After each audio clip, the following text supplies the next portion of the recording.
Assalamualaikum warahmatullahi wabarakatuh. Nama saya Erika Fitrisия dari kelas 11 MIPA 4. Saya ingin menjelaskan tentang bab 5, yaitu mewaspadai ancaman terhadap kedudukan Negara Kesatuan Republik Indonesia. Menelaah ancaman dalam membangun integrasi nasional. Dalam integrasi nasional ini kita akan dihadapkan pada ATHG, yaitu ancaman, tantangan, hambatan, dan gangguan. Ancaman itu merupakan suatu hal yang bersifat mengubah kebijaksanaan dengan secara konsepsional, kriminal, serta politik. Ada tantangan, yaitu suatu usaha yang bersifat mengunggah kemampuan.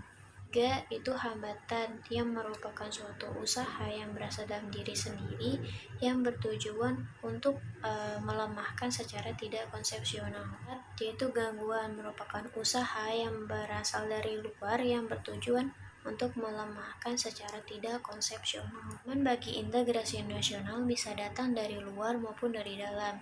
Itu seperti ideologi, politik, ekonomi, sosial budaya, dan serta pertahanan dan keamanan. Ancaman di bidang ideologi. Ancaman ini sangat berpengaruh pada falsafah negara, yaitu Pancasila, dan contohnya seperti liberalisme dan komunisme. Ancaman di bidang politik. Ancaman ini yang memecah belah persatuan bangsa yang mengatasnamakan politik. Contohnya ancaman separatisme. Ancaman di bidang ekonomi. Dalam ancaman ekonomi ini akan memberi dampak negatif juga pada globalisasi ekonomi. Contohnya seperti Indonesia akan dibanjiri oleh barang-barang dari luar negeri. Kedua, cepat atau lambatnya perekonomian negara kita akan dikuasai oleh pihak asing. Dan ketiga, timbulnya kesenjangan sosial. Dan keempat, sektor-sektor perekonomian rakyat yang diberi subsidi akan berkurang. Ancaman di sosial budaya, yaitu seperti munculnya gaya hidup konsumtif, yaitu seperti mengkonsumsi barang-barang dari luar negeri. Terus munculnya sifat hedonisme, yaitu seperti mabuk-mabukan, pergaulan bebas, dan foya-foya, dan sebagainya. Terus adanya sikap individualisme, yaitu selalu mementingkan diri sendiri. Dan keempat, munculnya gejala westernisasi, yaitu mengikuti gaya hidup di kebudayaan barat, seperti wanita memakai rok mini dan lelaki memakai anting-anting dan sebagainya. Ancaman di bidang pertahanan dan keamanan. Dalam ancaman ini pada umumnya merupakan ancaman militer, yaitu ancaman yang berupa dengan kekuatan bersenjata dan dapat juga membahayakan keselamatan bangsa dan negara. Contohnya agresi atau invasi, pelanggaran wilayah, pemberontakan bersenjata, sabotase, spionase, dan lain-lain. Teknik mengatasi berbagai ancaman terhadap integrasi nasional. 1.